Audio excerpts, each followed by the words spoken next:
Alrighty guys, time for me to get my hands dirty today. I want to do a quick upgrade to my YOTA axles from RC4 drive. These are the newer style axles that aren't all one cast piece and they actually separate. And I'm going to be doing that today so you can see me install the portal axles I have. Now the portal axles, a lot of people are going to question what is a portal axle, and really there are two reasons that portal axles are made. Basically, portal axle is a set of gears on the end of an axle, and it's a gear reduction system. It really requires less torque to turn the tires when you have this gear setup, which is basically in the bag. Now, the other thing is that when you have a portal axle installed, both in full scale and in, or full size and in 1/10 scale, you actually get the pumpkin housing of your differential lifted up away from the ground. So it's really giving you more clearance. Now, Traxxas recently came out at the time of this filming with their TRX4, and everybody's, all the hubbub is about these portal axles and how well they're actually working out on the rocks and on the trail. The extra clearance is a huge bonus when you're in a river trail. So I've already done one back here. I want to note that these first generation portal axles here require two steering axle sets, which means two front sets, which I don't know why they did that. Maybe in Gen 2 they'll make a set for the back. I really don't know. But if you are doing this mod, you need to get the rear lockout setup. That is an extra cost, but I just wanted to let you guys know about it at least. I got these at RC4 drive. I found my other front axle on eBay. It was less expensive and just really overall more cost effective for me. So here we go. This looks like pretty normal. Normally you have the axle coming out of the tire and everything's nice and aligned in the center. This is actually upside down. This is the clearance that I'm going to have with my YOTA axles now. You can see the gear reduction is actually inside this housing, so it's one gear attached to the outcoming axle and then a gear underneath, which comes out to a stub axle with the lock nut on the end. So everything is basically taken apart and greased. Let's get going on this so I don't waste your time all day now that you have the information about what we're doing. Inside the package, you are going to find the instruction booklet, which is actually just a couple of sheets of paper. What else do you need? That lead you through 8 steps, I believe. Oh no, I'm way off. 15 steps, but it's really not hard. Double the steps. It might be twice as hard. Not at all, actually. So, of course, because this is going to be both sides, you're going to have, don't eat these by the way, it's not candy. You're going to have 2 axles, one longer than the other, even though this is backwards right there. You're going to have 2 sets of gears, so basically 4 gears in total, plus their drive pins and 2 stub axles. There's the stubbies, here's the gears right here, and notice that they actually have drive pins in here, okay? So these are actually driven gears. They're basically going to go like that.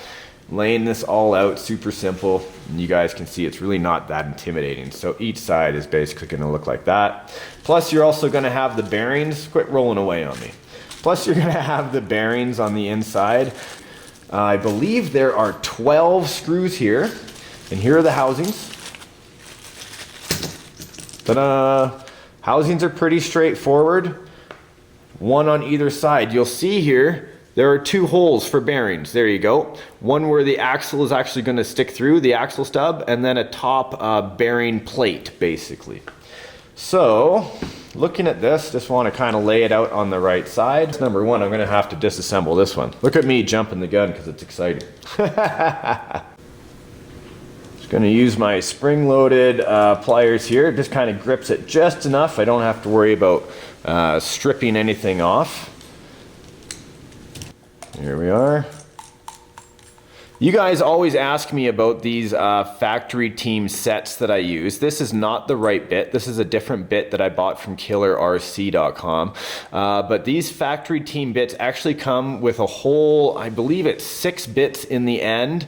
And they actually fit into a drill very nicely, just like this hex bit right here. I'll leave a link to an Amazon source here for these because I know they're fairly popular and I've been using them for years. Taking off the other side. These are going to be completely replaced. So you can save these for when you have another truck. My parts bin has gotten huge over the years, and I've used stuff over and over again just because of buying upgrades like this and saving the pieces. Moving these off to the side. The next thing I want to do is I want to split this one apart. Now, here's one of the bits that actually come with that factory set. I already removed most of the screws here, just so I could be in preparation for you. Kind of move through it.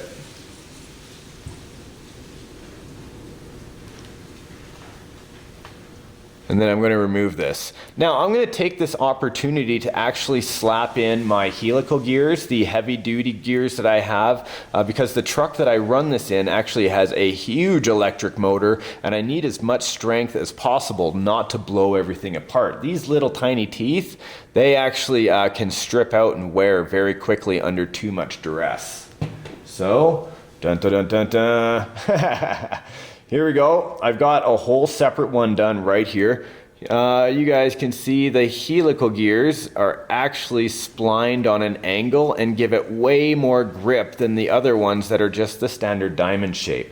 So I'm also gonna just crack this open, which I had to do anyway to get those axles in there. Using the wrong bit right there. The right one will do the job. Good to see that there's a nice blob of grease in there.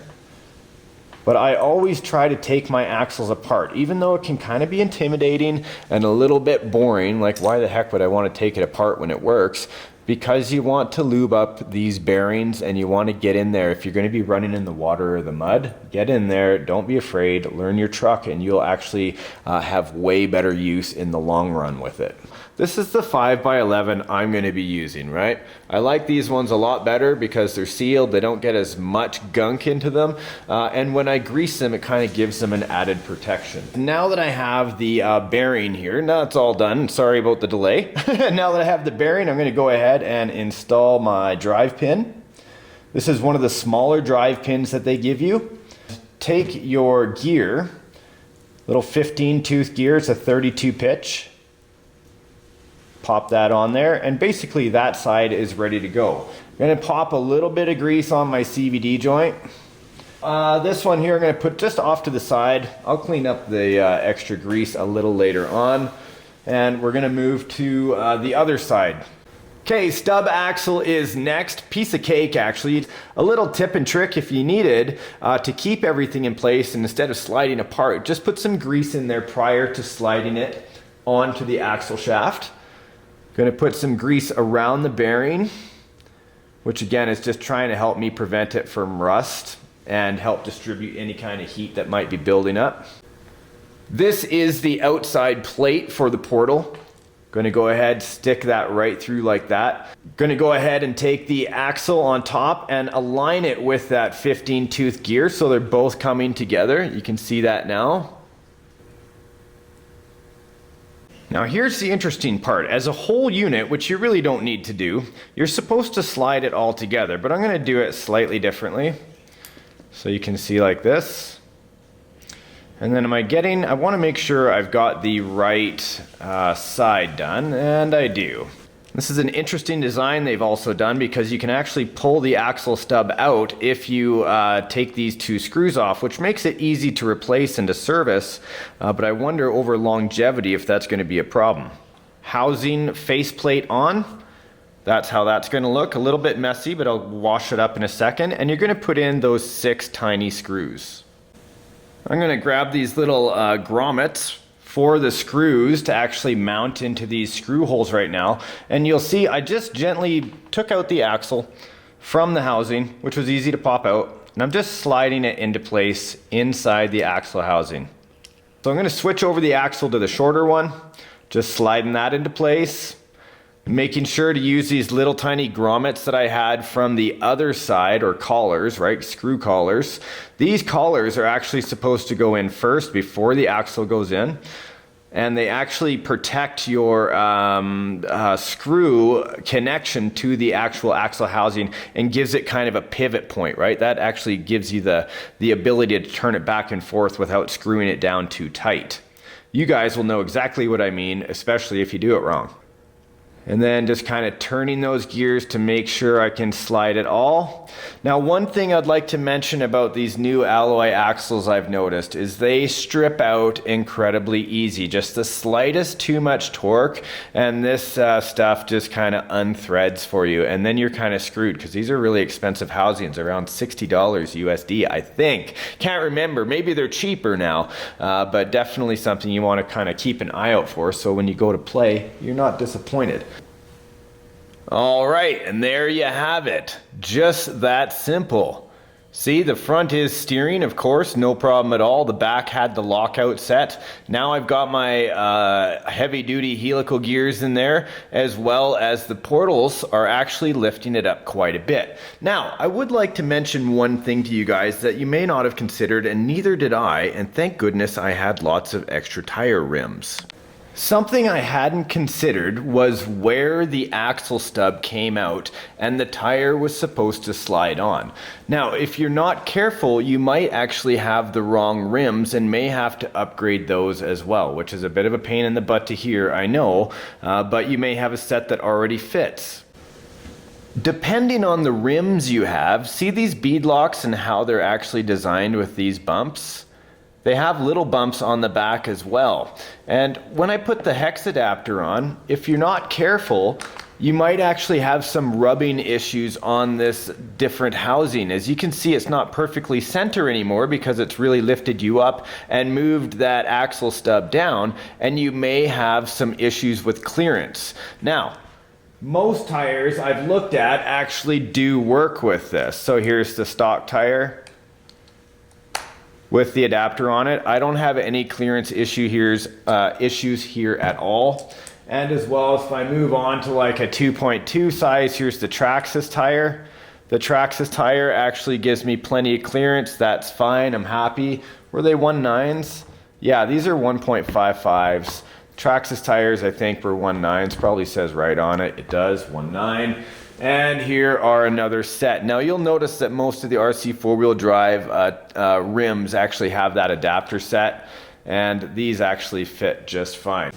Yeah, see, here's another good example. The offset is just not big enough right here. These are my Polar tires that my buddy Everett's going to be disappointed because these are his favorite tire combo on my big Chevy truck. But I think I'm going to switch back to the YOTA until I can put that Chevy body on something a little bit meaner. Yeah, it kind of rubs and scratches on the top here. So there's another example of what you need to look out for.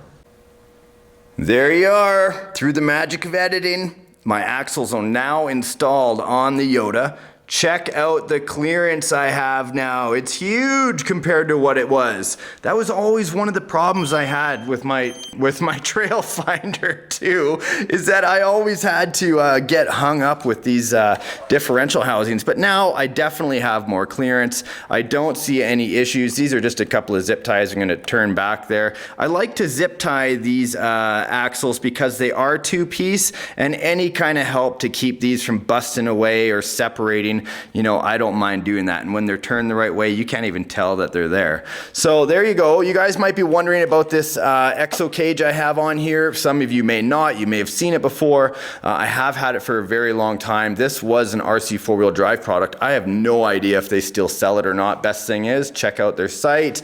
But yeah, here it is in the back. Same thing, got lots of flex, got lots of clearance now, and the gear reduction from the portal axles is going to take a lot less energy and effort to move these tires when I'm in the mud. So there you go. Hopefully you found this tutorial helpful. If so, please leave me a like, click, and a comment in the video comments section down below. I'm going to keep on working, clean up my work site here. Guys, go outside, have fun with the RC hobby, and I'll see you in the next episode of RC Adventures. Bye for now.